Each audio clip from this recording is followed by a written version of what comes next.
Thank you very much for joining us this evening. I'm Georgia Christa, Tax Events Coordinator, and we are very happy to have this evening with us Thomas Albrecht to present the talk Traditional Architecture in Germany. Born in München, raised in Regensburg, a medieval undestroyed town in southern Germany, Thomas Albrecht is a Berlin-based architect. He studied architecture at Technical University München and at IIT Chicago, and he holds an honorary PhD at the University of Northumbria, Newcastle.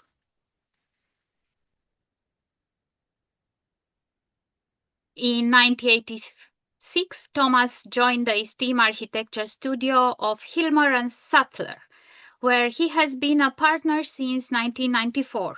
The company has offices in Berlin and Munich, and their main field of activity are housing, offices, museums, hotels, or urban design.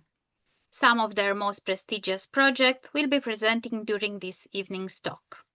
Since 2024, Thomas has been teaching urban design at the University of Notre Dame School of Architecture, Rome Studies.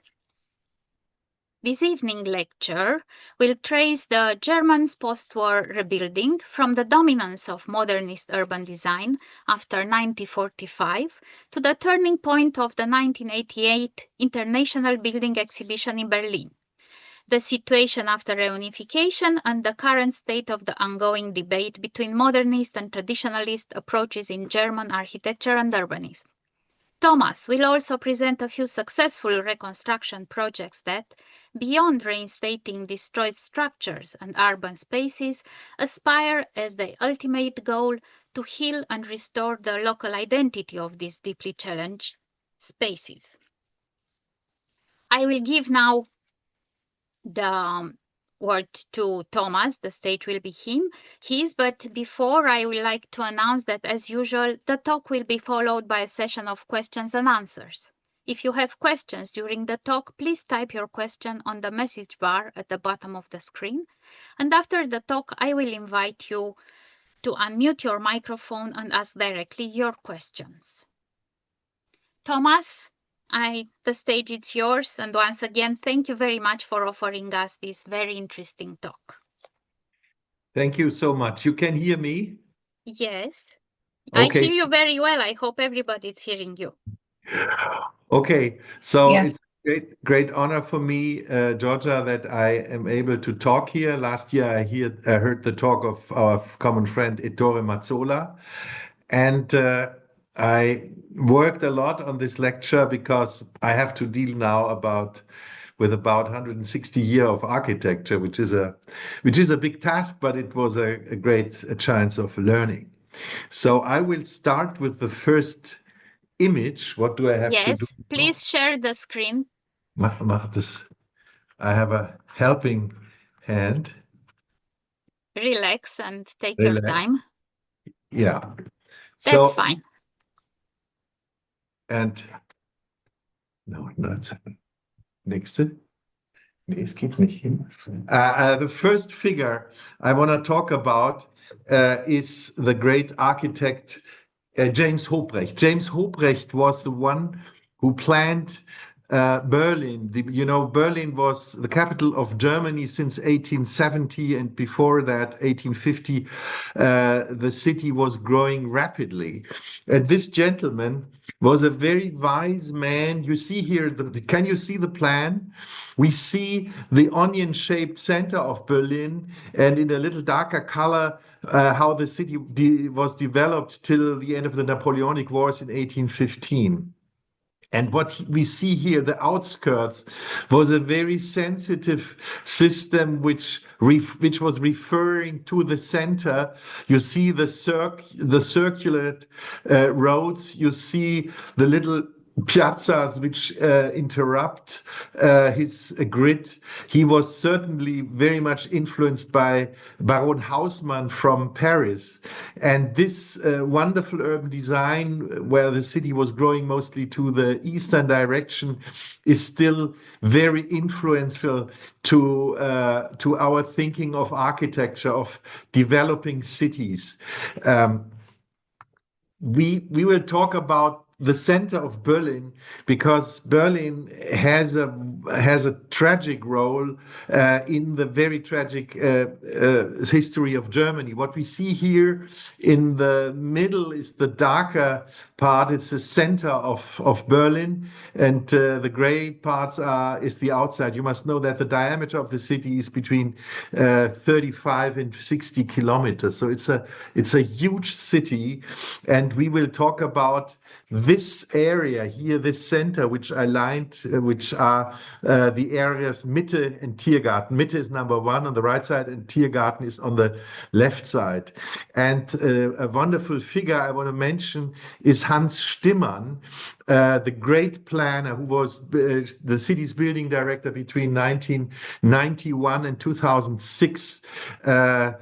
We had a meeting here in Berlin in May, and we went to him and made a big interview with him.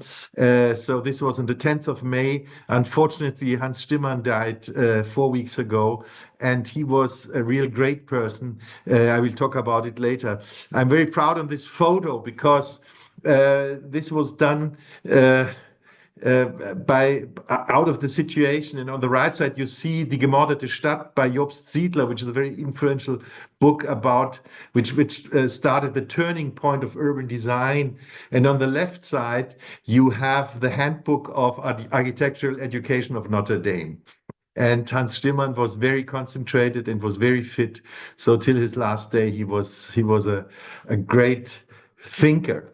What he did is very exceptional. So starting in the year 1999, he made this plan of the city in black, which is a kind of a footprint of Berlin. You might have seen it, and which is very unusual. He showed that on the Biennale in Venedig. It shows the center of Berlin. You see, when I have this arrow, do you see my little arrow? You see here the center of Berlin. Do you see that? With the Schloss, with the cathedral, with the Unter den Linden, with the Pariser Platz. You see, this is the structure of how Berlin was looking till the Napoleonic War. You have these three piazzas, which are the entries to the western regions. We have a square in the Pariser Platz, which is a square, we have the Leipziger Platz, which is an octagon, and we have a round Platz, which is the Belle Alliance Platz. And here we have the huge Tiergarten. And in the very end, this center of Berlin was divided. The left part belonged to the West Berlin sector, and the right part belonged to the East Berlin sector. And a lot of architectural things happened here in the last 60 years.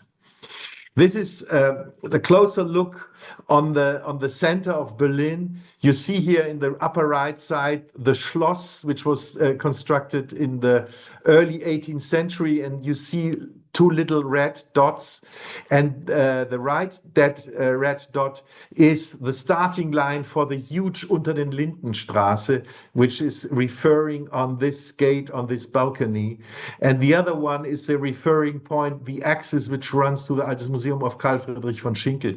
The red dot is also the axis on the Alte Nationalgalerie. So we see here in this photo that Berlin was mostly the first idea for Berlin was the whole grid, which was referring to the Schloss, which still is referring to the Schloss. Which has an incredible influence. There are few cities in the world which are so much concentrating on one single building. Here we have a view of the Berlin Schloss in about 1930. We look in the western direction. We see the street Unter den Linden, you know, the street with the trees, which is referring on that gate, which we see here with the statues. And we see a very organized, very well organized, structured city, which has a building height of about 22 meters, and only special buildings have cupola, like the Schloss, like the theater here in the back, or the Catholic dome, the Catholic church. This is the view Unter den Linden, which is running in the other direction, which is done by the fantastic painter Eduard Gärtner, who was a very precise kind of photographer of the city. And you see this wonderful structured wide street with Frederick the Great, the king, who's on a pedestal. He is in the he's in the heaven. He's not in the ground. And the Schloss is in a degree of about 20 degrees shifted to the axis of Unter den Linden, and it's a very decent way of closing this view. On the left of the Schloss, you see the big Zeughaus, the armory building, also done by Andreas Schlüter, and we have the cupola. I mean, this is a kind of an ideal city with these Greek architecture where the classicism and even the Baroque buildings were referring to. This is the Leipziger Platz. This is the exit place, which we have seen before, the octagonal place, which was also started in the early 18th century. It's a clear reference to Paris, where we have Place Vendôme. This was a kind of the exit place where the West was opening. You know, the city was, every city is growing in the West with the more elegant areas because the wind is coming in Europe mostly from West to the East. So in these traditional cities, we have the better air in the West and the worse air in the East. This is the Kurfürstendamm. It's a further prolongation of the Western area. That was a huge development process started in the beginning of the 20th century, clearly referring to Paris of Haussmann with great facades which were expressing the richness of the bourgeois society. The street were ondulated with trees. You see the facades have expressive little towers and bay windows. And this is the backside of Berlin, the backyard, the Hinterhof, the very cramped housings which had not enough light, very bad hygienic situations. And Berlin, shortly before the First World War, had more than 2.5 million inhabitants, and most of them had not perfect, had bad living conditions. But Berlin was also a modern city. So in the north of Berlin, we have a fantastic garden city, completely undestroyed, which you can visit today. It's Frohnau, the garden city, you know, the Ruskin idea that you have a metro where you reach the city and in the evening you get back to your place. You have garden, you grow your own vegetables, you're close to nature. We have, after the First World War, we had a huge, in the Weimar and so-called Weimar Republic, we had a huge building program of modernist buildings, like here, the Weiße Stadt, the White City by Otto Salvisberg, which has some character. You see the round forms, they're referring on one point. We have some details in it. But we also have traditional settlements by Paul Schmidhenner, a major architect who was working between 1910 and 1970. So in the Weimar Republic, the traditional building was equal to the modernist building. This is another one you all know, Bruno Taut housing project, Berlin modernism. All these settlements of the Weimar Republic are right now under UNESCO protection because they are so nicely done, you know. When I have to, I want to talk a little bit about this architecture. One of the most important things for architecture is not only that we don't get wet, that we have a roof. It's also, and in the very end, it's only about identity. Where are we? And this Bruno Taut building I love very much because it's clearly referring to Berlin. You know, he uses brick, which is a typical material for Berlin. We have a scale. We have only 2 floors. We have a basement and we have an upper floor where you dry the lingerie. We have the nice use of colors, so it produces some kind of joy, of happiness. And although these settlements, these Siedlungen were done is extremely efficient, and a big part of the housing problem was solved in the Weimar Republic. And then came this terrible war, which destroyed everything, and which had also severe political impacts. I mean, it was not only that Germany lost the war military completely, it was also a moral and a spiritual destruction of Germany. It was a complete new start, and no one knew where to start and what to do. And one of the terrible things was that besides the millions of killed soldiers and inhabitants and the half extinction of the Jewish population and so on, was the destruction of the cities. And here we have the tragic image of a aerial photo of the Berlin Schloss. And on the left side, you see the Altes Museum, and you see that also the destructions are heavy. There were heavy fires. The Schloss was reused, and in the fall of 1945, there was a first exhibition, even with paintings which were lent by the Louvre. But nevertheless, it was destroyed by the communist regime. I have to talk a little bit about politics, because this has also influence on our traditional architecture. We see this is what was left of Germany, and the red part is what was later from 1945 till 1990 East Germany, the so-called DDR, Deutsche Demokratische Republik, which was the Soviet sector. And the blue sector was the French, the yellow, the American, and the green, the British sector, which formed the West Deutschland, BRD, so-called.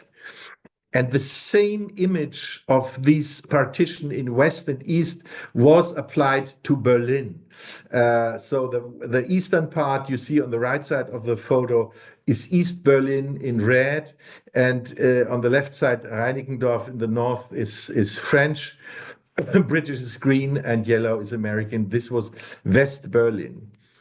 And what we see here again, you have seen it, it's the figure ground plan of Hans Stimmann, where we see the center.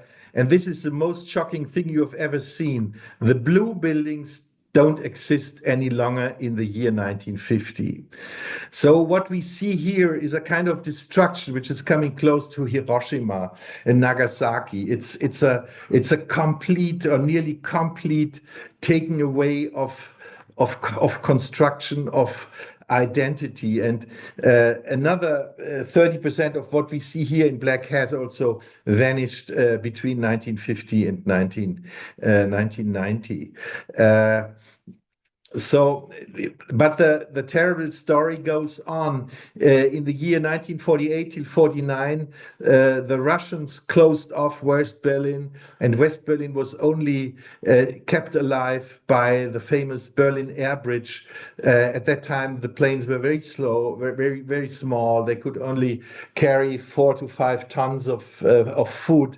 And for more than a year, the Western powers, mostly the Americans, saved Berlin. And later in 1961, the Soviet system even made the wall around Berlin and closed it off. In this photo, we see the dramatic things. Here on the right side, the workers are starting with the wall. On the left side, you see the RIAs, so the radio in the American sector, the reporters, which see that they are now in a kind of a prison. And the plan of Hans Stimmann shows both situations, East and West. And I marked in a red line the frontier, the border between West Berlin and East Berlin. And you see it is following the old Akzisemauer, the old wall which went around Berlin in the Napoleonic times. So you see the Leipziger Platz, the octagonal place, is in the east, and the rest of the Potsdamer Platz are in the west. The Reichstag in the upper left is in the west, but only 10 meters behind the Reichstag we have the wall. We have to speak about this dramatic political situations and events, because without that we cannot understand the deep thinkings and thoughts which have done also touched architecture. So this was the Berlin Wall, which stood till 1989. Left we have the Ministry for Agriculture. In East Berlin, which was still in use, so the people entered it from the left. And on the right side, you see social housing in West Berlin. In between was this, there were two walls. In between was this field where you have, which would be shot if you would try to cross it. This is the Brandenburger Tor, which belonged to East Berlin, which was the symbol of the terrible division of the city. And the planning ideas for Germany were so different as the system was. In West Berlin, in West Germany, there was still the ideal of a Corbusier. Why that? It's a very tragic reason. You know, the Nazis choose for their architectural language the traditionalist architecture. They choose architects style like Tessenow or Paul Schmidhenner, although both of them were probably no Nazis. So that means after the Second World War, when everything was set anew, modernism was seen as a free and the right way of planning. So modernism was seen as good and traditionalism was seen as bad. So this is why still when I was in Munich Technical High School, we were taught that Corbusier is a great guy, and this is what he proposed. You all know this Plan Voisin for Paris from 1925. Another ideal for Germany was America, because America supported Germany. They made the airlift. They saved the country. They were the main members and still are in the NATO. So this is why Mies van der Rohe in Chicago and his building style was seen as an ideal, which I was taken by it myself because I studied in Chicago. Another thing was that the car was arriving in Europe with the late coming of 25 years, in contrast to America. You know, America had in the 1930s already the number of cars compared to what we had in Germany in the 50s. And there was the idea to make the Stadt, the city autogerecht, the city for cars. So this is Cologne, where the preference was the car. It was not the citizen. It was not the bicycle guy. It was not identity. It was modernism and cars. And you see here in this tragic photo on the upper right, you see an old Gothic church. And on the left side, we see a huge office building where the Autobahn is going under it. And the situation is still there. In East Germany, it was completely different. The East German architecture was dominated by the thinking of the Soviet Union. And they choose as their style more the traditional way, in the way of thinking of Heinrich Tessenow. What we see here is the model of so-called Stalin Allee, now Frankfurter Allee, which is running from East Berlin in the direction of Moscow. And you can see what you want. In my view and many others, this architecture is much more humane than what we had on the other side. And I'm always making the joke today, and I say, you don't have to conserve this city. You don't have to protect it because everyone loves it, you know. It has some scale. It's a kind of a little enlarged Paris. It has some identity by these two towers, although it was done in a dictatorship. But we all know that the political system has nothing to do with the architecture. These are two things which work independently.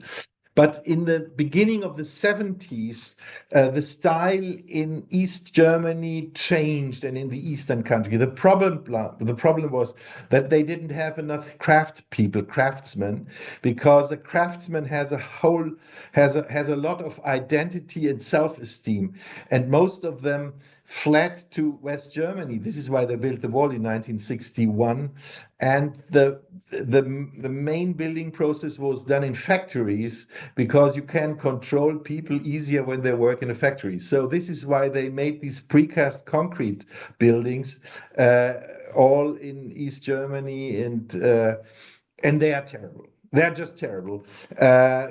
They are kind of practical and easy to build, but no one wants to see them any longer. And this is how this development then happened, although it was not so terrible different to what we had in West Germany. So this is, I will talk about it later again. Another great city, Potsdam. It's south of Berlin, about 25 kilometers. What we see here, you probably know, is the great church of Karl Friedrich von Schinkel, which is kind of a copy of the Tempietto of Bramante, which is put on a box. And this was a fantastic, very famous place, famous city. And this was how it looked in 1981. This was the former site of the Schloss, of the castle of Potsdam, which was taken away. And you see these prefab buildings in the background. So it was not very enhancing. And another ideal which can be seen, it had some positive thoughts, but in the end it was terrible. You see the demolition. We see here on this photo an old part of Potsdam.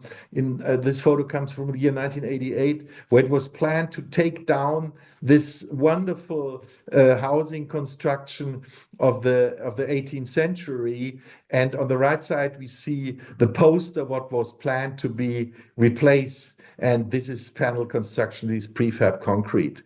And I mean, the socialist society had the ideal of providing good housing for everyone, but it would have been better to repair these buildings, but they didn't have the people to do that. And this was one of the reasons why these regimes all went in the gutter. West Berlin, West Germany had, as I said, the ideal of the Bauhaus of Corbusier. This is the so-called Hansa-Viertel, which was a big building exhibition in the middle of Berlin, where you had buildings of Alvar Aalto and Oskar Niemeyer and Corbusier and all these guys. And this was the more elegant part. But outside of Berlin, in the north of West Berlin, they built this huge Märkische Viertel between 1963 and 74, which is just not that what you want. No identity. I mean, okay, the buildings have light, they are fireproof, they have enough ventilation, they are white. So in theory, it's all fantastic, but in reality, it all looks the same and is ugly. This is another Trabant city, so-called Trabant city in the south of West Berlin, Gropiusstadt. I mean, all the floors are equal. It has nothing to do with Mies van der Rohe. It's just mass production, like for eggs. This is the center of West Berlin. And let me tell you the little story about it. What we see here is the Kaiser Wilhelm Gedächtniskirche, a church of middle quality, which was started in 1888. And it was half destroyed in the Second World War. And one of the most important West German architects, Egon Eiermann, built this hexagonal church tower, which we see directly right of it.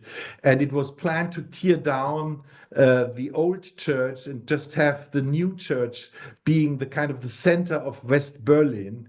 But then the protests of the civil society said, no, you can't take down the old church. And then till now, we have these two towers standing beside each other. The one is half destroyed and the other is very modern.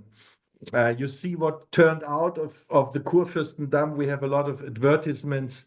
We have too much cars. It's not the city what you want to be in. The heroes of West Berlin were Hans Scharoun, a modernist architect who did two wonderful concert halls, the Big and Small Philharmonie, which work acoustically fantastic, but from outside it's not, as we say in Germany, the spirit doesn't jump over. Another thing was the Nationalgalerie of Mies van der Rohe, which has certainly qualities, but it's on a very abstract. It's a very abstract model. And I once said in an architecture discussion in Hamburg that the proof of the not working of modern architecture is that no couple in Germany wants to be photographed after its wedding in front of a building which was designed after 1945. After I say that, I was nearly thrown out of this committee, but that gave me right. On the left side, you see a wonderful church by Stüler, August Stüler, the great pupil of Karl Friedrich von Schinkel. The most terrible things which were seen as a kind of a success was this highway superstructure in Berlin, where you have, I don't know, 2,000 apartments which cover an autobahn, a motorway, a highway. And this was seen as the victory of modernism over the old city. And these ideas were taken in consideration also in Japan. You know, Japan has the problems of having not enough space. Whereas the old quarters, which were not destroyed, the Second World War, like the Berlin-Kreuzberg area, what you see here, were planned to be destroyed by autobahns, which were planned to run through this old part. This is the exact situation which we have seen in the photo before. These are the plannings of an autobahn in Kreuzberg. So we have a complicated situation. We have a great economic success, especially with cars. Every German wants a car. We have autobahns till now where you can drive as fast as you want. But we have the conflict of car and architecture, and this is not really solved. A last example is the Pforzheim City Hall. Pforzheim is a very rich city in the south of Germany. We have here a photo of 1930, and this is how it looks today. So the Pforzheim was destroyed in the war. A huge building resembling the Paul Rudolph architecture in concrete was put there, and well, everything is fireproof, everything is safe, everything is great, but it's a disaster. This is another part of Germany, Duisburg, Neumühl, a typical thing. And then it was said, it's enough.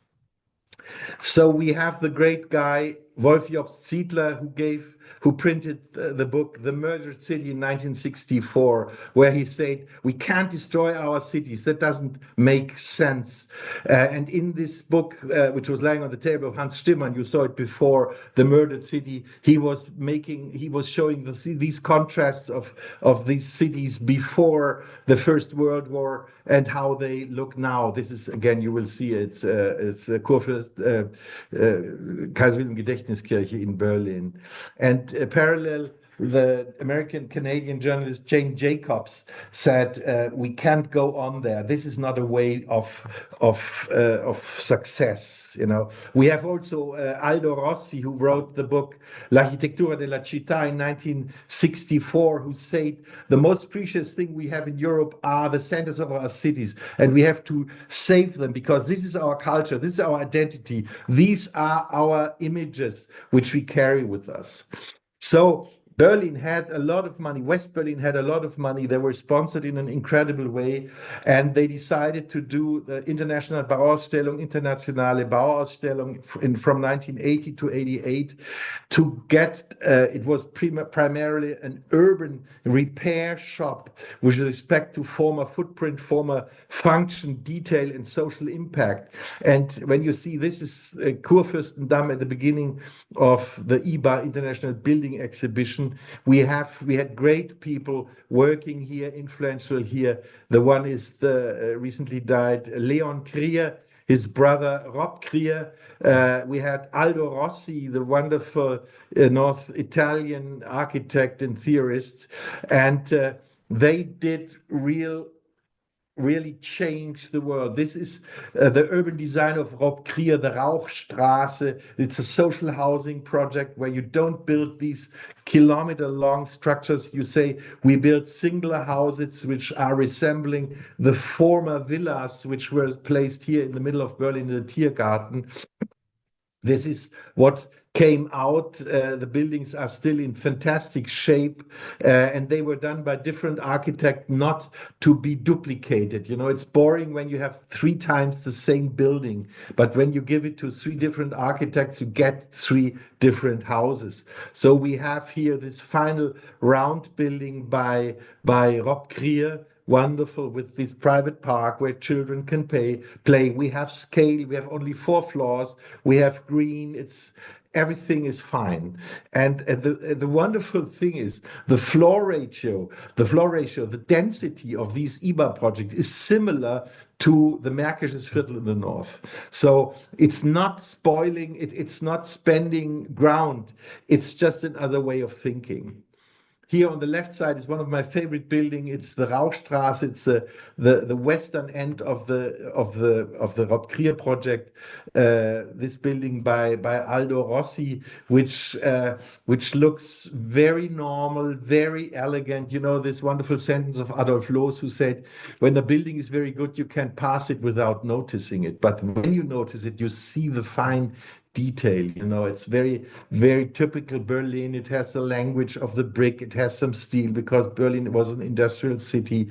It has no balcony sticking out. It has loggias, wooden windows.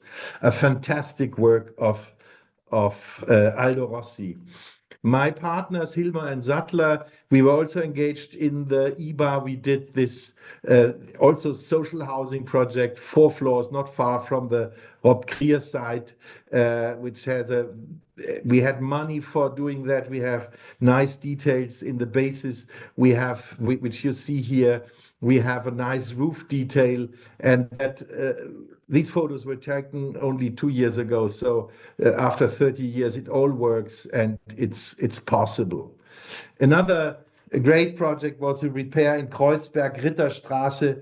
You see on the right side is an industrial building from the pre-First World War area, and then we have a curved building with again with social housing in brick, taking up the scale, the language. So this saved the city, and it was a real hope and a kind of a master plan how to repair cities. Another thing was that in this period, it was said when we rebuild something, we always have to guarantee that housing takes place everywhere, because housing people, where people are, the city is safe. Nothing is worse than an empty city where only policemen and priests are living, you know. And then came the IBA was just finished, the fall of the wall. Nobody believed it, and all the chances were coming. A year later, reunification of Germany took place. Here we see Helmut Kohl, Gorbachev signing the treaty, and everything seemed to go great. And in 1991, the decision was done that Berlin becomes again the capital of Germany. So there was an incredible pressure now on the city of what to do. And in this moment, Hans Stimmann became the city building director. And what he said, one of the first things he ordered was, he said, we need a model of Berlin where every citizen can go every day without paying entry. And this huge city model of Berlin was done in the scale 1/500. So if you're a little familiar, we see it's looking from the south to the north. We see the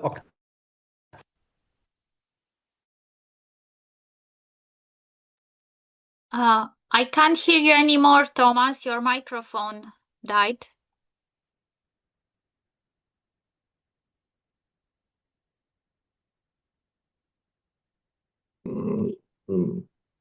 I'm No. sorry. You hear me? I hear you now. Yes. Okay. Go on. So this is the huge model which produces identity, and as I said, it's possible for everyone to visit.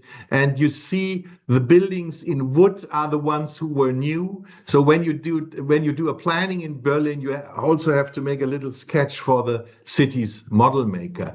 This is a photo which was taken in May. You also see Georgia here standing right of me when we all visited this huge model on the Berlin conference of Notre Dame University. I told you that Berlin had great tasks to fulfill. So this is a plan of the center of Berlin, and in pink are all the new governmental buildings, which had to be built between 1991 and the year 2000 or 2001. So within 10 years, a lot of ministry were either repaired or completely new done, and you see the incredible pressure and on the other hand to see positive luck what happened to the city.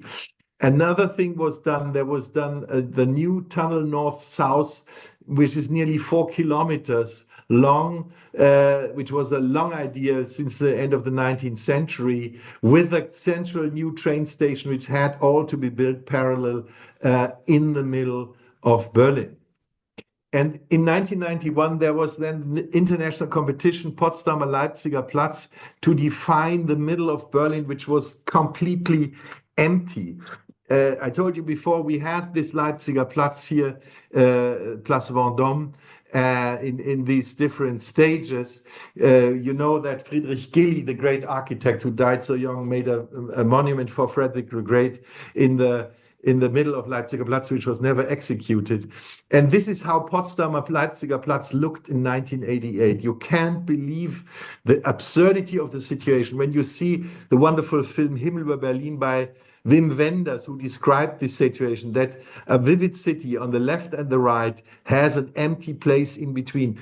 You see the octagonal of the Leipziger Platz in the right half, and on the left side you see a few buildings of the former Potsdamer Platz. So this area, which was more than half a square kilometer, 54 hectares, was under a huge competition, which was done in fall 1991. And this competition showed the different accesses to modern architecture, modern urban design. This is by the prominent architect Hans Kollhoff, where we have an agglomeration of 9 to 12 high rises, 200 meters high. He reconstructed, you see it in the right half, the octagonal of the Leipziger Platz, but he's very much connected to the old Corbusier idea. You have 200-meter towers and you have a green park. And we all know that when you live in a tower which is 200 meters high, the payment for the elevator and for all the security stuff costs more than the rent for a normal building. It's like when I propose you want to buy a Smart by Mercedes, and I say, no, don't buy a Smart, buy a helicopter. A helicopter costs much more. And but this was the idea of the town, of the time. Another idea for this competition is serious, no joke, is the planning of Daniel Liebeskind, who made this chaos thing. So this photo is taken in the direct same angle as the Kollhoff project, and he saw the city should be a chaos. It's not a joke, it's serious. And we had the luck, my partners, Hilmar and Sattler and me, to win this competition, which we couldn't believe because we started completely different. We convinced later the city authorities by this painting of Francesco di Giorgio Martini, La Città Ideale from 1490, because we said, you don't have to invent the city. The city has been created already. You see it here in these wonderful paintings. What do we see? We see different buildings, that we have different architecture, but these buildings are all following a line which stops the building from the height. We see the different function of the building. We have offices in the ground floor. We have maybe apartments in the top floor. And in between, we have something in between. We have an order. We have streets. We have piazzas. We have main buildings. We don't have to invent things. We go back to what Aldo Rossi told us. The city is the most precious thing what we have already, and we showed this wonderful perspective of Otto Wagner, urban extension of Vienna of 1905, which was not executed in a way, but you certainly see that Vienna is built in that very style. So we said we must build a city with a grid, with blocks. The blocks are 50 by 50 meters. They are 35 meters high. You can do everything in a block. You can do housing. You can do a hotel. We have to divide up the city in small elements, and high rise is only a minor thing. You see here a few towers which are less than 70 meters.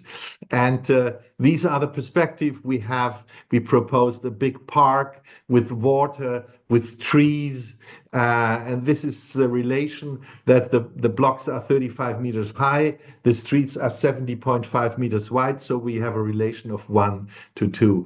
And this was the green which was coming from the north, is the green triangle from the Tiergarten, and from the south from the Gleisdreieck. So this was our proposition, and all the press said, "Oh, you do the most boring thing ever." Yeah, there were only 16 entries, and we were everyone was making fun of us. How can you do such a boring thing? But Hans Stimmann and the political society of Berlin said, we will do this master plan because it has the only chance of being built.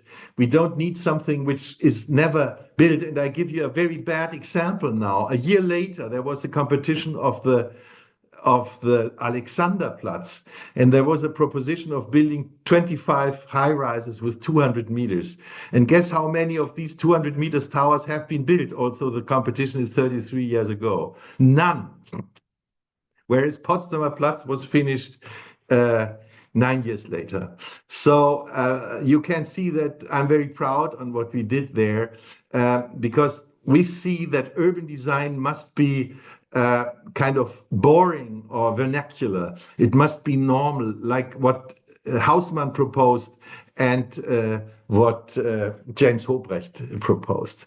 So this is how it looks now. This is the Leipziger Platz. We are not happy with everything, but we are only responsible for the urban design. We have this octagonal form again. We have no high rises in this area. We have a huge park, which we wanted to have a big bassin, but we have houses which are not exceeding the height of 35 meters only in the concentration form at the concentration place of Potsdamer Platz. We have houses with a bigger height. And the problem is that all the designs for the building were done between 1992 and 1997 or 98. So this architecture all looks similar. So you have a big advantage when this place would have been filled in a longer time. But we are quite content with it. One of the demands we made was that at least 20% of all building sites should be housing. And the investors laughed at us and said, "That's stupid. No one wants to live here." And now all the housing projects are sold out, and more people want to live there because it's the center. It has movie theaters, it has shopping, you have a traffic cross metro stations and all that. This is the old Alte Potsdamer Straße, the old Potsdamer Straße, which was integrated in the project. So this is what we proposed in 1991, and this is how it looked a few years later. We would have never believed that we succeeded, but the luck was with us. This is an aerial view looking north to south over Potsdamer and Leipziger Platz, and this is looking the other way. Another great project of Berlin was the rebuilding of the Berlin Schloss. It's a wonderful story. We should make a movie about it because it was started, this was the wonderful Schloss. You have seen it. It was one of the most extravagant Baroque buildings. It was not so much a copy of Versailles. It has a lot of North Italian influence of Palladio. You see the columns running over 2 floors. You have the statues contrasting to the sky like on Villa Rotonda. And I told you the referring point that the whole Unter-den-Linden-Straße and the whole grid system is referring to the Schloss. Here we have an aerial view before the destruction where you have in yellow the axis of the Unter-den-Linden, which is running on the gate number 5. We have the axis of the Alte Nationalgalerie and of the Altes Museum of Schinkel. And it was blown up in 1950. Instead was built this boring, terrible Palace of the Republic, which was a kind of a parliament, which was not really a parliament, it was a dictatorship. And then came this wonderful guy, Wilhelm von Bodin. And he always said, I'm a simple dealer of agricultural machinery, but I ask you one question. Do you want in future to have this vision or that? And everyone said, it's not possible to build that. And he said, well, it is possible because I believe in it. And a few years later, in 1994, he made a full-size model with painted facades just to give the people an imagination how this Schloss would look like. Because everyone says, I can imagine how it looks, but in reality, no one can imagine this. And he was talking not to architect or architectural critics. He talked to persons like Joachim Fest or Jobst Siedler, to historians, and he founded a huge civil movement, which then in the end ended that in 2002, the German parliament voted with 66% to rebuild the Schloss. So you can't do anything in Germany without a democratic support. And all the things I show you have been democratically agreed. So Franco Stella won the kind of more than urban design competition for the Schloss. Which was not a complete rebuilding. It was that the southern and the western facades were done in the old style, also the Schlüterhof, but it also contains modern elements. That was the wish of the client. And I show you here, we could speak 2 hours about the Schloss. I just want to tell you one thing. An empty Schloss is a building type we have in Europe quite often. We have the empty Schloss in Vienna, we have the empty Eremitage in St. Petersburg, we have the empty Louvre in Paris, we have the empty residence in Munich. And what was done with these empty residences, Napoleon was the first, he said the Louvre will be a museum. So the idea is to make, when you rebuild the building, because you want to have the facade, you want to have the identity, you want to have the cupola, what do you put in a museum? A second thing, what you can put in is a conference center, which has been done to the castle of Vienna, which has an international conference center in itself.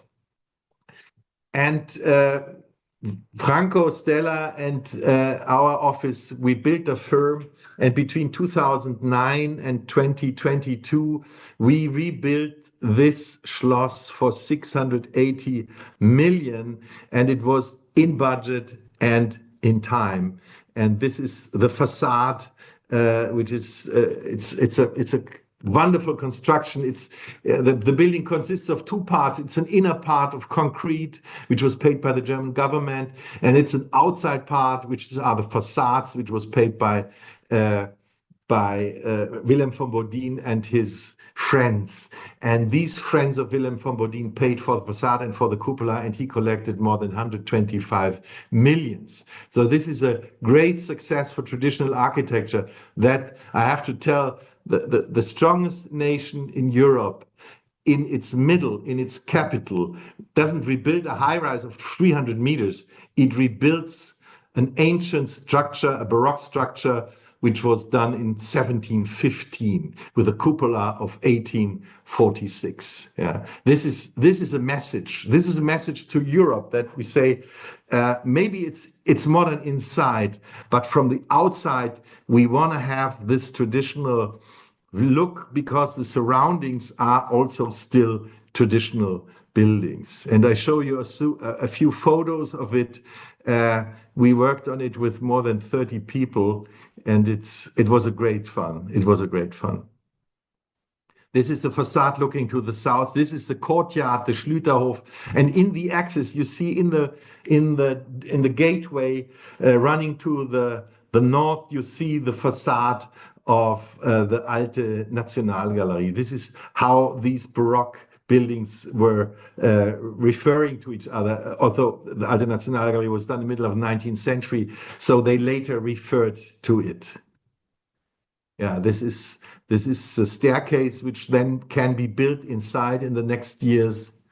And this is the modern walkway north-south, again in the axis of the Altes Museum Carl Friedrich von Schinkel, 1828. And this is the huge agora, which is a combination of the old Titus Roman arch, triumphal arch, with a modern building surrounding to it. This is the inside of the museum, which is very sober, but we can build in another 42 rooms in the historic sense, as it has done in a lot of half-destroyed or destroyed buildings, like in Würzburg or in Eremitage and all that. You know that especially the Eremitage in St. Petersburg was destroyed, that it looked like a Piranesi print. And in the following years, the Russians rebuilt all the interior rooms in the perfect way. And this is possible here too.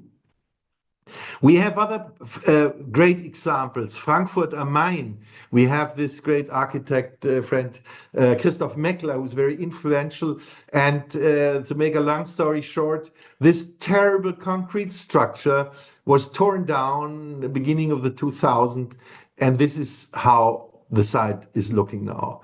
You know, it's a wonderful example because we have old buildings and we have modern buildings, and the modern buildings have to apply a lot of laws and a lot of thoughts, so that in the combination, a wonderful vernacular traditional place was created. These are all modern buildings. We have concrete slabs, we have underground parking, we have elevators, but it has a great expression.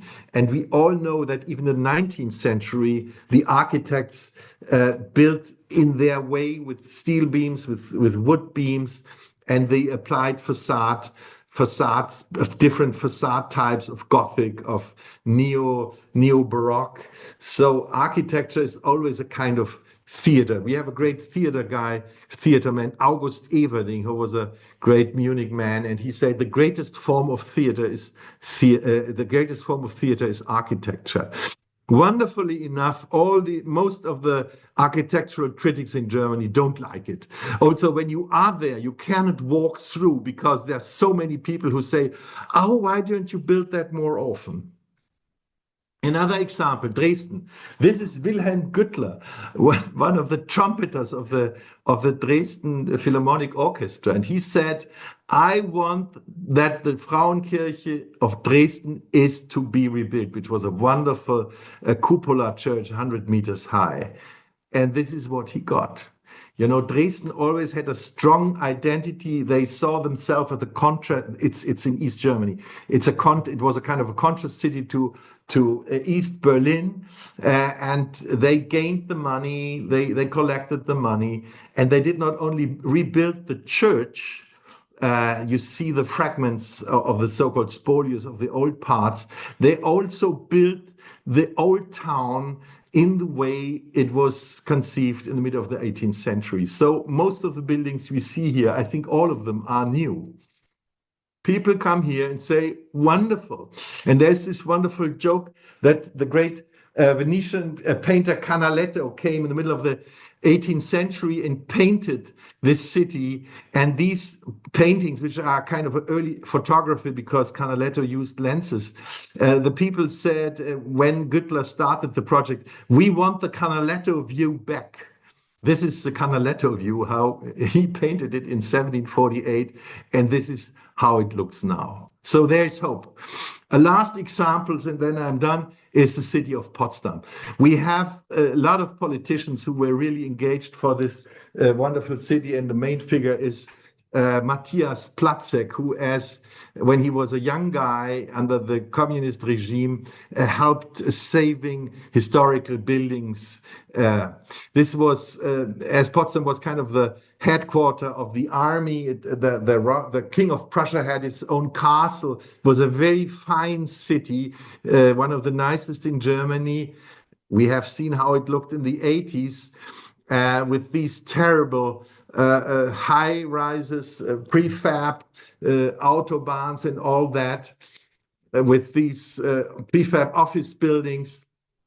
And then we have a society, a strong civil society who voted for doing a huge refurbishment, building up, reconstruction of the city in 1990. So, but it took 20 years to develop this wonderful master plan. We see here, we have the Schloss, which is the Brandenburg Landtag, which you see in the right half, which had to be rebuilt, which is now the seat of the Brandenburg Parliament.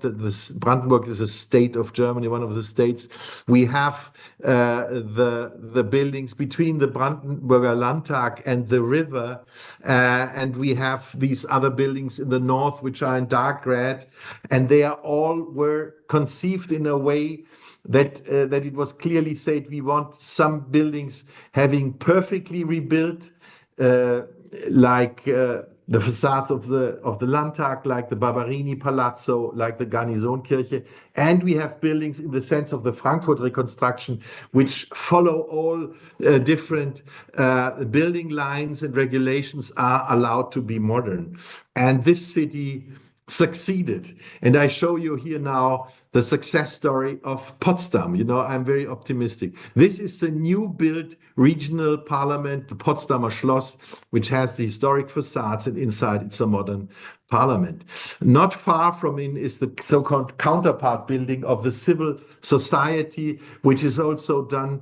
We designed that, we won that competition as a moderate building, which is still visible as a modern one, but has the scale. It has different floors. It has a rustic. It has this rain spouts, and it fits in the whole language of Potsdam. This is another building which we did. It's a housing project very close. And on the left side, you see one of these Italian villas, which Frederick the Great wanted to have in the city. When he was looking out of his castle, he wanted to see a little bit of Italy.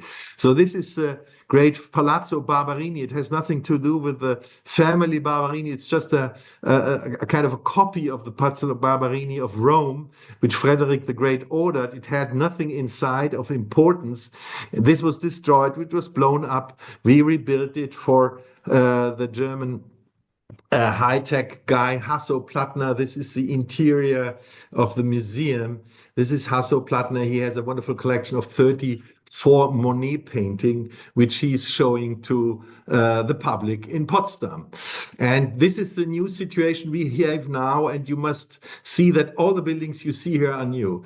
On the right side, the Schloss. On the very left side, the Palazzo Barberini. And then these other Palazzo Pompei, Palazzo Chirichiati, and then our other buildings. This is looking in the other direction. On the right side, you see the Schinkel Church, which survived the whole massacre, and the obelisk. But the other buildings are new. Some of them are still under construction. This is the view from the other side. And you see that it can be done successful. And the great thing about Potsdam is that none of the project was subsidized by the government. They are all privately financed. It's just that the Barberini could only be privately done by someone like Hasso-Plattner. This is another building we did in the surrounding, which was following the rules, but which is still a modern building. And the last building I want to talk is the rebuilding of the Garnisonkirche, which was a kind of a garrison church, which is not yet finished. It's the highest brick structure which was built in Europe in the last 150 years. It's 65 meters high. In the end of next year, we will have the last 25 meters, so it's 95 meters high. It is done in the old technique. It was half financed by the German government and half privately financed, and was redone in the old technique. This is what the center of Potsdam looked in 1988, and this is almost the same situation as it looks now. So, thank you very much. Thank you very much to you, Thomas. That was a really moving presentation, but it was nice that it was ending in a very inspiring and optimistic way, because you show us all that it's possible. Yeah. We are now starting the session of questions and answers. So if you have questions, please unmute your microphone and ask directly your question. So don't be shy. And until you have your courage. Yeah, I've got a question. You got a question. I'll just open my screen up. Oh, Thomas. Yeah. Hi. Please. So, well done for rebuilding the Königliche Schloss in Berlin. So I hear that the palace's interior has been designed in such a way that some of the original rooms, such as the grand staircase, the Rittersaal, the Knights Hall, and the picture gallery, can be rebuilt. I'm keen to sort of get a bit of an insight into the kinds of arguments that happened when it was being discussed whether the interior of the building should be modernist in style, and also the discussion about the fact that there's the Royal Palace, but there was also the DDR Soviet headquarters on the same site. And I understand that the frontage along the River Spree, the exterior is modernist for that reason. And then lastly, so when you build a modernist building, you usually use modern building techniques, which usually involve using rusting steel in the structure, which gives them a design life of 75 years. Were you successful in getting the construction of the building built in such a way that it would last longer than that? Thank you. Yeah, that's a very good question. You think, when you build a museum in Germany, you only can do it in concrete. The ceilings have to be fireproof for 3 hours, and you can only reach that by concrete, not by steel, not by wood, not by anything. So the modern part of the Schloss is very, very lasting. It's the most complicated building we ever did. It all has a double facade, a double aluminum facade, and we have no open steel, so there will be no rust. So I'm very optimistic that it will last very, very long. The thing that this had to be modern was a kind of a compromise which the German society had to do. So when there was this political decision in the German parliament in 2002, it was said, yes, we want the historic facade, but inside it must be modern. And this was the task of the competition. And I understand it that although I'm a more traditionalist architect, that a modern society like Germany could not decide to redo the building completely in the historic way. So if you are a little bit part of the political, or if you read a little bit about the political society and about the political feelings, this is understandable. If it would be in somewhere in a forest, like the Schloss Neuschwanstein, this is another thing. But the middle of a capital of a industrial nation must also favor the other point. But I think this compromise has been done in an equivalent way. You know, Winston Churchill once said, "A compromise is then good when every side is not really happy, or when both sides are equal unhappy." Great, thank you very much. I have a question. Yes. Yes. To Professor, speaking as this is the traditional architecture of Germany, what are some of the elements that are still practiced in the common, like in the modern architecture? Because stemming back like from since our project, like we're talking about like Regensburg, and so like what are some of the common elements that we should technically strive to preserve or also observe in our project that makes Regensburg Regensburg? Yeah, I have to say, wonderful, Ivy. Good question. Ivy is a student of mine, and we're doing together urban design architectural project for the University of Notre Dame, which is taking place in Regensburg. The thing is that, thanks God, all the technique we applied in these historic buildings in the Garnisonkirche in Barberini and the other buildings in Potsdam and the Schloss, they are still practicable in Germany. So the German craftsmen, or not only the German craftsmen, can do this technique. We can do windows in wood. We can do windows with two openings. We can do windows with horizontal or vertical dividers. We have the technology and the people who are able to make this metal roofing. We can do the plaster in different profiles. So that's all there. We don't have to invent anything, which is a big thing, because building is always dealing with financial things, and you have to make cost estimates before you start building, even or especially when you do redoing a historical building. The client wants to know how much does it cost, and only when you have reliable technologies, which I just told you, you can make these reliable cost estimates. And we were able to do that, and this was a reason for success. So if you would have to invent something, it's much more difficult. You know, there was this great roof for the Olympic Stadium in Munich in 1972, a great modern building of Beanish. And they said, we have never done so, but we'll try. And in the very end, it costed 10 times what they previewed. I mean, it's a cost thing of 1,000%, and which was only possible for this Olympic Games things in 1972. But you couldn't do that nowadays. So when we apply the old techniques, which are still practiced, we can work in scale. That's my message.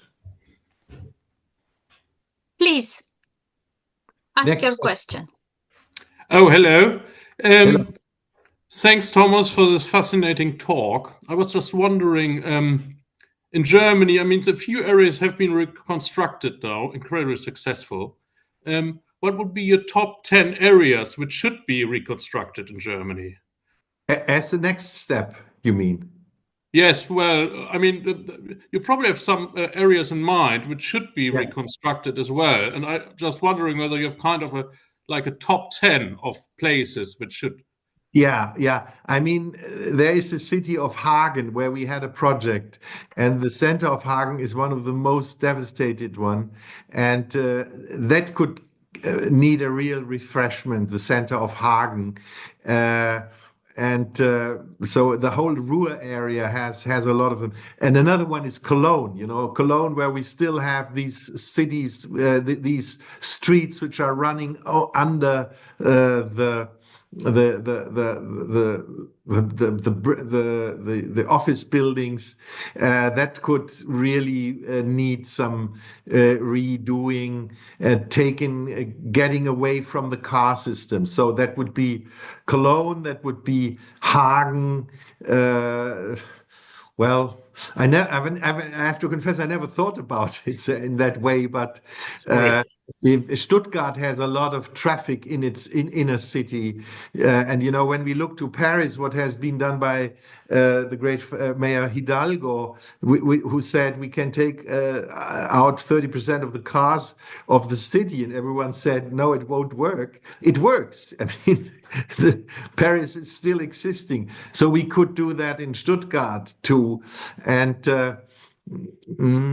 But so these are three examples, but we can do a lot. We can do a lot. I know there has been in Kiel, there has been a Schloss on a hill which was destroyed and was rebuilt in a very unsuccessful and rude manner.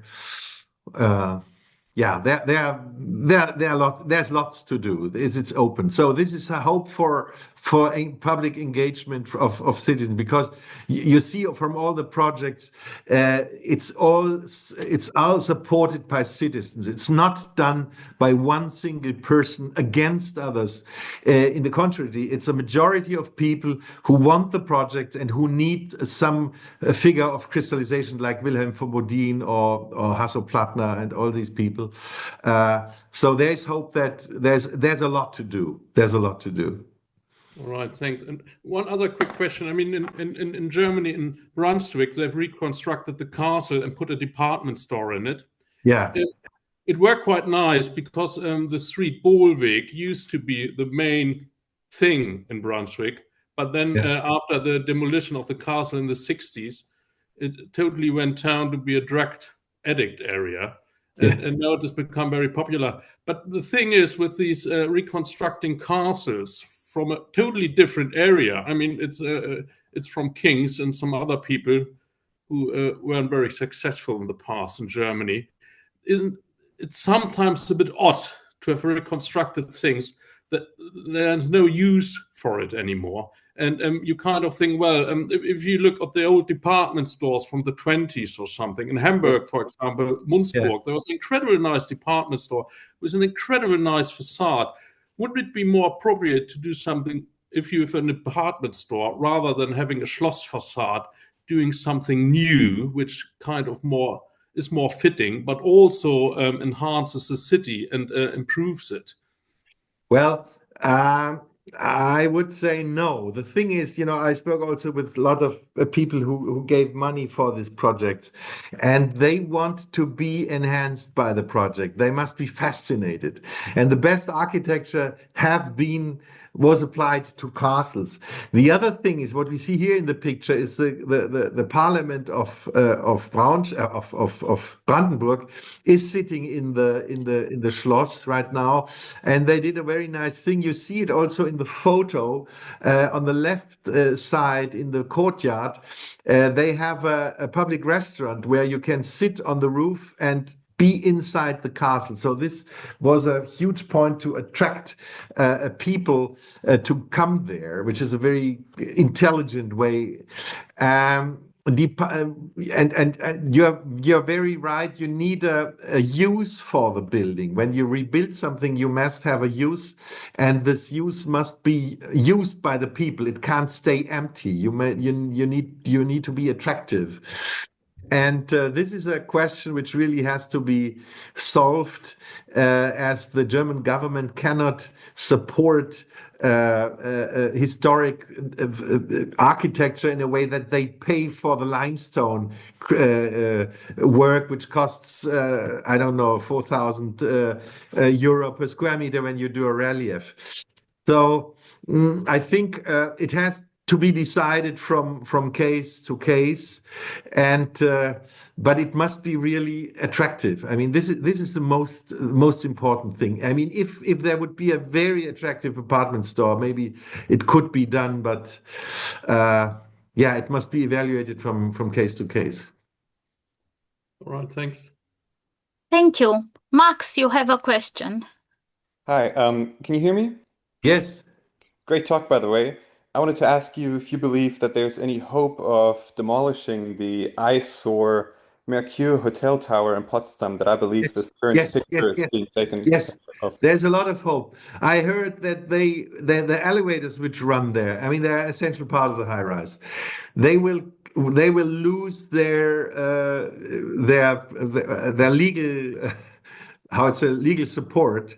So they ran out of working condition, and then the building is away. It will be taken away. No, I think my theory is that no building which is not loved is going to disappear. You know, Paris will never vanish because everyone loves Paris. A building which is loved is stable, and a building which is not loved is already half dead. That's my theory. It will be go away as faster than we think. Oh, that's great to hear. Thank you. Any other questions? Hello. Can I speak? Yes, please. Sure. Who Right. are you? Sorry, I'm Austin Redden. Oh, Austin. Yes. Sorry. Hi. Yeah. No, I visited. Well, I visited Berlin twice. Once in the 90s, just after the wall came down, and when there was a big hole in the middle of it. And then last time I was there, which is probably 10 years ago plus, I was sitting in the cafe, sort of that's in the shopping centre, that's part of the Potsdamer Platz, and looking out and thinking, you know, I've been very impressed by it all, but thinking sort of, it's the buildings were sort of good in scale and rhythm, but they didn't seem to be saying anything in particular. Is that what your disappointment was with the how that turned out? I mean, the thing is that when, as I said, when you build all the buildings in the same time, all the investors Yeah. make the same mistakes. So Yeah. there was a huge area of Sony, and there was this huge area of Mercedes, and both Yeah. built huge cinemas, multiple cinemas. You know, every cinema had 10 to 15 rooms. That because in the 90s it was a time for the cinemas. Now there's no time for the cinemas, and I think one is bankrupt and the other is empty. And dear. and at that very time, there was also the idea to invite people from Japan, like Isosake, to make a building there. I don't know whether you know Japan, but Japan has, to speak friendly, a very different way of treating public space. Yeah. So it is a great idea. It has been also a great idea for the Rockefeller Center in the 30s, that at that time it was said, let's build, every nation should build a palace of its own. So you have a French building, an English building in Rockefeller Center. But that does not help identity. A No. Japanese building is Japanese. And the Sony company who built this Sony Center with Helmut Jahn is very Japanese. It's not. It has not the identity of Berlin. But in that very time, shortly after reunification of Germany and the detente and the falling apart of the Soviet Union, this aspect was stronger. So Yes. we were happy that we could go through with this height limitation, that we did simple buildings. You know, the Mercedes company, they wanted to build one big building. One big building. And then the Senate of Berlin said, no. Hilman Sattler said, we want blocks. You have to build blocks.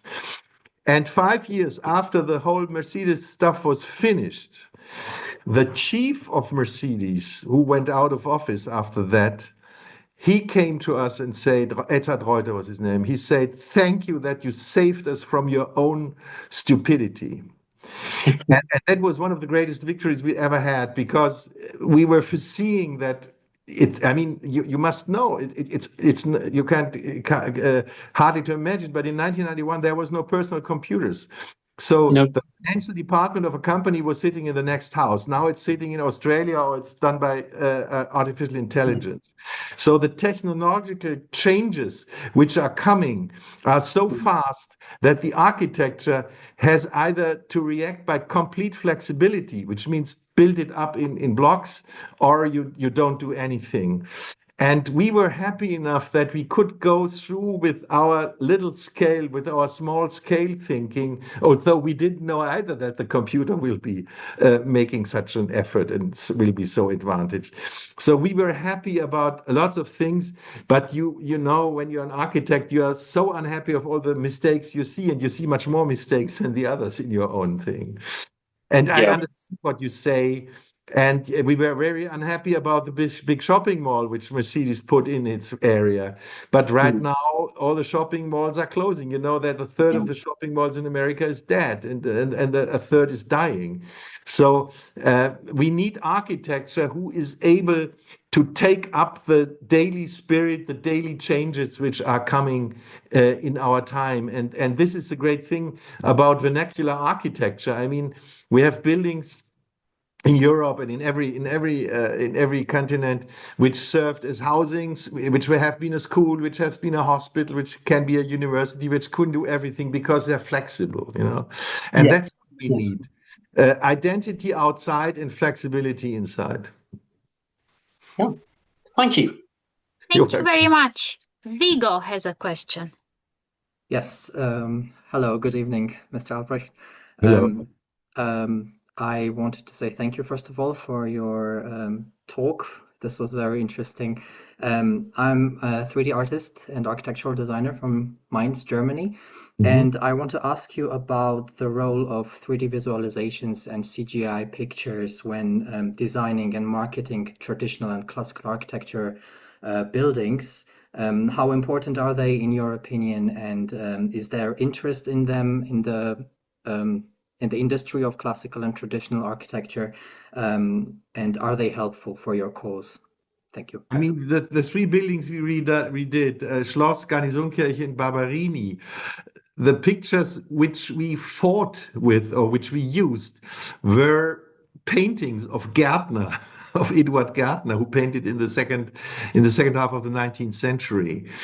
And sure, for the client, you sometimes have to show something, but the perspective still has a bigger meaning every day. But for the design itself, for the design process itself, it has not such an important, because the most important thing in architecture is that you know how the thing will be constructed. What is brick? What is insulation? Where is lead? Where is iron? Where is wood? And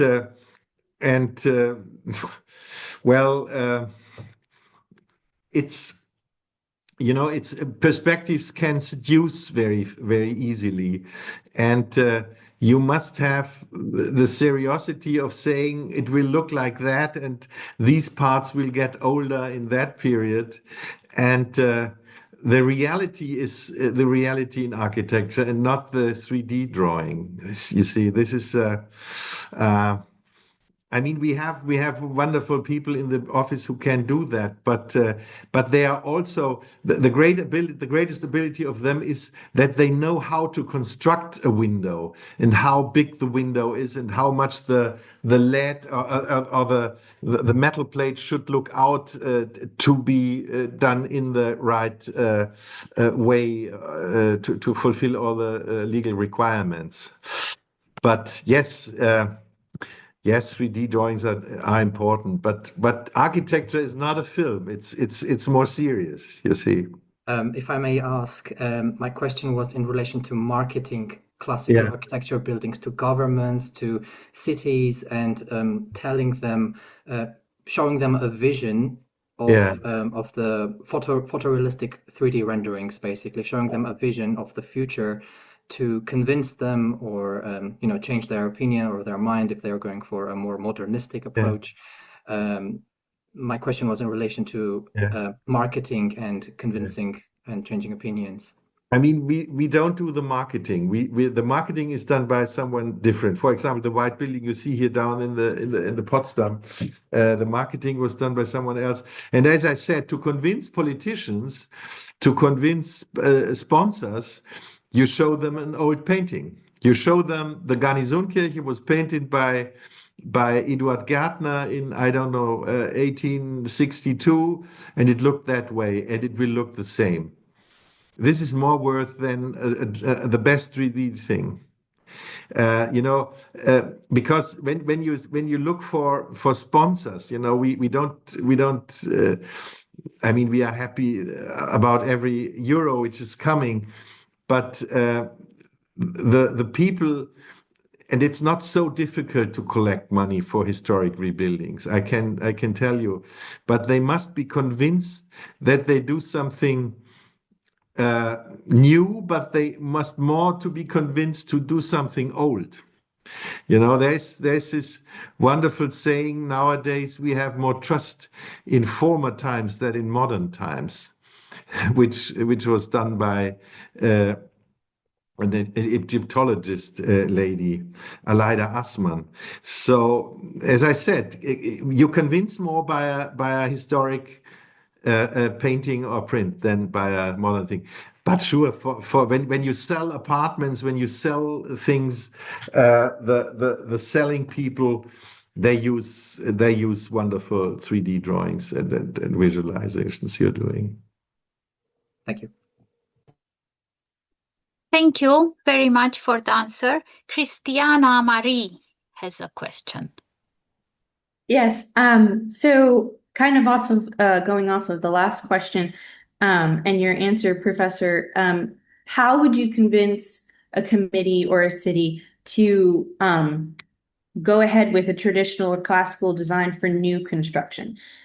Because I think it's very, well, not very easy, but I think there are more reasons that you could bring up for a historical reconstruction that might convince people. But say you have new construction and you want to propose that this should be, designed in a classical or traditional way.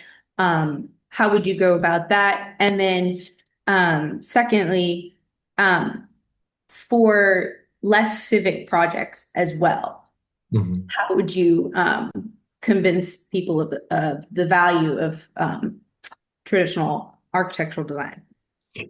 I mean, that's a good question. I mean, one of the oldest methods of convincing people is just to bring them there. I mean, I would say if someone is interested in a similar thing like what the city of Potsdam has done, is just to take the guys in the plane and go there and say, let's spend a day on the new market and visit the Barberini and go to the cafes and see what the city looks like. Yeah. And then we go to another city which still looking, unfortunately, in a way, Potsdam looked before they did this real change. So I think this is the most convincing thing when you really go there. And this is why Wilhelm von Bodin built this huge scaffolding 35 meters high with the facades of the Schloss, that he said, people, you must stay between the historic facade of Karl Friedrich von Schinkel of the Altes Museum and the Schloss, and you feel the tensions. So I think this is in the very end the most convincing thing, because we see so many pictures and so many great pictures and so many great perspectives and renderings that the reality is always the best way of taking people to a decisions, to a good decision. Does this answer your question? Yes, thank you. Okay. Thank you. Max has another question, and then I would like to ask Hermann Grasser something. Right. Please, Max. Do you believe that already existing reconstructions, but that are simplified, like the Berlin Cathedral or even the Bundestag, for instance, have any hope of being further reconstructed with more detail? Absolutely. We cannot foresee anything. I mean, there is a wonderful book which I recommend to every one of you. It's by Andreas Nerdinger, The book's name is Reconstruction. And he shows how many buildings, great buildings, have been reconstructed all times in all continents. And the first building of reconstruction is a temple which was built in Delphi in Greece, building sixth century before Christ, and 300 years later it burned down, was completely reconstructed. And he shows so many examples. And when you see, there are happening the most astonishing things. I mean, the great tower in Venice, who collapsed in 1903. I mean, 1903 was a great time of the high-rise, Chicago, New York, everywhere. Great high-rises were done, looking like cathedral. The Italian people say, the Venetian, we want to redo it in exactly the same way it looked before. So you cannot know how deep, how the orientation is changing. So if I would have told you 50 years ago the Berlin Schloss will be rebuilt, everyone would have said you are crazy. And still 35 years ago, I was told you are crazy. So you cannot foresee that. And I mean, when you read this book, which I really recommend because it's incredible. He's telling the story of Mont Saint-Michel, the great cloister in the north of Normandy, Bretagne of France. This was in a terrible situation, and Victor Hugo wrote about it, or was it? Yeah, I think Victor Hugo wrote about it, and he said it's a shame that it's looking so bad. And then the French took an architect whose name was Petit Grand. Petit Grand means small, big, and he refurbished Mont Saint-Michel and made it even more Gothic than it's been before. And the big flash, the big tower in the center of the building is not of the Middle Age, it's by the 19th century. So you never know how people are acting. And that's a great thing about us, that we are not predictable. We are in that way very unpredictable. Or you see Ludwig II of Bavaria, who made a copy of Versailles. I mean, why not? Why not? I think we have all hopes that engagement can be done in that way. It's a good question. Thank you. Thank you very much. I would like to engage now with Hermann Grasser, because I am also very interested to know if their strategy, the company strategy of the company that he is leading, Bamberg Natursteinwerk, founded by his father in the 60s, and the idea of training so many stonemasons helped practically. If the same type of reconstruction were possible in the 60s, or only now after all this training has been done. And also to ask him what he feels more powerful, the pressure and the responsibility that he had to carry, or the pleasure of building the future heritage when he was involved in all those wonderful projects. Hermann, if you would like to answer. So thank you. I think if I understood your question in the right way, I think the thing is to make this big amount of work we did, most of the projects together I would say the last 10 to 15 years. So most of the work has been done for the Berlin Castle, for the Potsdam Castle, for Museum Barberini, Blöckischer Gasthof, Frankfurt Altstadt. It would be also able to make this work 70 years ago, but in a completely different way, because it is like Thomas said, in 1991 we had no personal computer, so everything was done by hand. All the drawings, all the shop drawings, everything was done by hand. And so to build these buildings with this big amount of handcrafted work, you need many people to make this happen. And how we made this happen was the possibility of I would say the inventation of the personal computer and what happens next. And so we developed a way how to carve stone not only by hand. So, and this was the possibility to make this happen. So I hope I'm a bit in the way you want to have me. Okay?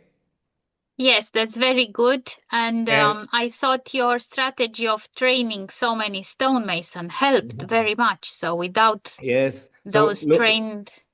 Yeah, it is very important. It is the resource of our company are our people. And so, and our people, most of them are educated in our company. So I would say since my father founded the company, we have educated more than 200 stonemasons. Right now, I think we are 11 or 12 which are working in the shop or on site and making apprenticeship for stonemason and all this craftsman work. And this is the only opportunity to get the knowledge to the next generation. So yes, like Thomas said, in his office, the people know how to detail a window with all the things you need. And also the same is in the stone. If you work with stone, you have to transport the knowledge how to work the stone. You can use a different tool, machine tool. You are a bit faster by not drawing the drawings in the architectural studio by hands. You draw the plans with CAD. You make 3D drawings. You make renderings. You make all these things. But the first thing is you have to know how it works, and then you can execute. And then this is a thing. What I think is the most important thing to get the knowledge in the next generation. Thank you very, very much, Herman. Thomas, can you repeat once again who wrote the book Reconstruction? It's by, I think the first name is Neerdinger, Andreas Neerdinger.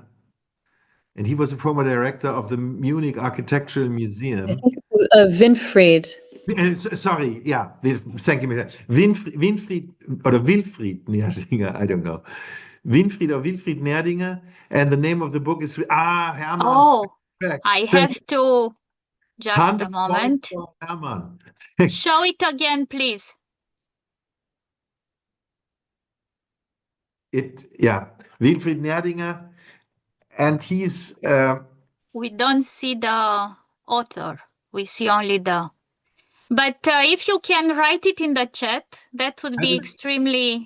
Yeah, I will write it, and it's really an eye opener because it tells you that not only all the. I mean, what we see here on the photo, the Schinkel Church, it lost its roof in the war. It was refurbished several times, and that our whole built environment is not a thing which is once built and then finished. It needs constant repair and constant taking care. And because we have this thinking of taking care, we have also firms like Hermann Graser who repaired the great bridge in Regensburg, one of the few old bridges which were done in the 11th, 12th century, crossing the Danube. And he explains that our built environment, our historic parts of the built environment have been already repaired. And by this repairing thinking, we also do complete reconstruction. This is very close together. Thank you very, very much. Any other questions?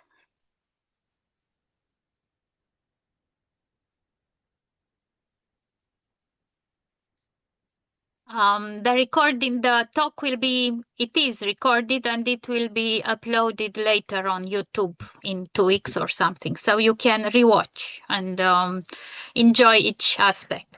So I'm asking again, do you have any more questions? Michelle? No questions. So are everybody happy? We can finish this talk. Last chance to ask a question. Yes. Ivy. Ivy, you have a question. Oh, sorry.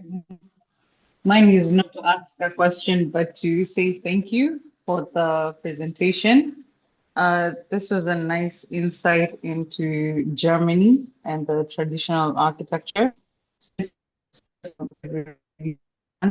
And now,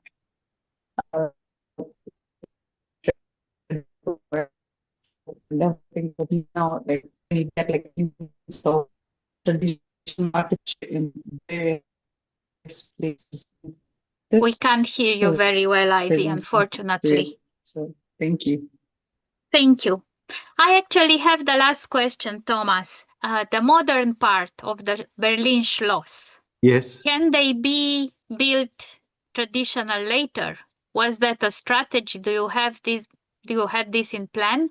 No. We can reconstruct 42 rooms because and this has to be thought before. You cannot, in such a complicated building with 28 staircases, you cannot suddenly say, well, I want this room now in this size. You must. But the elevation to be upgraded.